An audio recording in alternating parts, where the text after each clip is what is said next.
Number 5, Ghidorah, the three-headed monster. Definitely one of the most iconic films of the show. I really do like the final battle sequence between Godzilla, Mothra, Rodan, and King Ghidorah. And Ghidorah does look pretty cool, not gonna lie.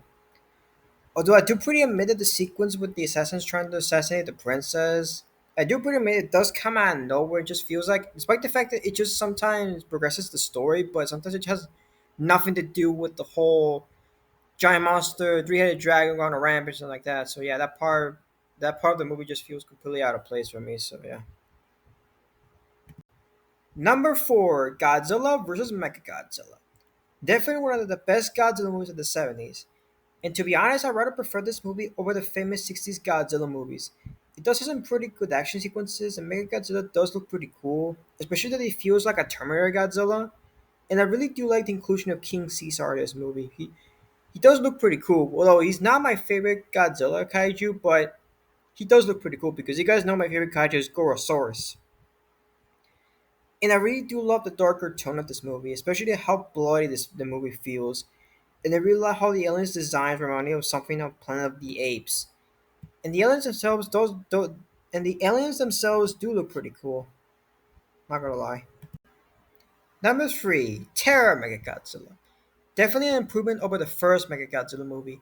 I really do like that this film feels like a horror movie due to that the tone of this movie has a darker tone. And I do pretty admit that the movie itself feels very kind of creepy, especially in moments when Katsura dies and the aliens barge in and did an operation on her. Well, the movie does have like a darker tone in it. It does feel like a typical Showa Godzilla movie with over the top action. And don't get me wrong, the kaiju action is still fun as always. And I do really like that Godzilla's design feels a lot more badass. I mean, he's a lot more badass than the previous versions of Godzilla, but don't get me wrong, the last version of Godzilla in Godzilla versus Mechagodzilla, he also feels very threatening, but this version of Godzilla feels a lot more threatening compared to the other two because in Godzilla versus Megalon, he just feels very kind of adorable and less threatening, and I just don't like how he was a little more adorable in that movie. And I'm actually quite pleased that they actually upgraded the design of Godzilla to make it more threatening, and I actually liked it. So yeah. Number 2, the original Godzilla. Well, it's not one of my personal favorite Godzilla movies. I do find it the most important since this movie is an allegory of nuclear weapons, and the fact that this movie came out like decades after World War II, and the fact that the movie just like came out during the decade of the Cold War, especially the fact that U.S. and Soviet Union like testing nuclear bombs, and the fact that Godzilla represented the whole consequence of nuclear weapons.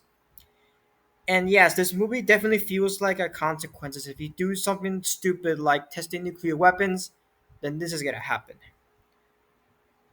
And considering the fact that this Godzilla movie feels like a horror movie, and I do admittedly like it. I do like the characters. The special effects are top notch, and Godzilla himself definitely looks very terrifying in my opinion. He's literally fucking terrifying. You can tell that he's not playing around in the original. While the sequel is, yeah, you can kind of tell he's playing around, but the original, not so much. So anyway, let's go get to the final one of my favorite Godzilla movies on this list. And my number one favorite Godzilla movie is Invasion of the Astro Monster. For some of you guys who already know, and for some people who don't, this movie is my literally personal favorite Godzilla movie of the Showa era. Well, not just the Showa in general, but the entire franchise, in my opinion. It does have a lot of memorable and iconic action destruction sequences, especially the Godzilla victory dance. The characters are memorable. The villains are definitely badass, and by far one of the best Godzilla movies of the Showa era. Even better than the Keelocks, the Space Hunter Nebula aliens, and of course the Planet of the Apes aliens. And the soundtrack does really truly kick ass. Definitely one of my personal favorite Godzilla movies of the show, in my opinion. Overall, that concludes my ranking on the entire Showa Godzilla movies. I hope you guys give you guys a like, subscribe, and I'll see you guys next time. See you later, guys.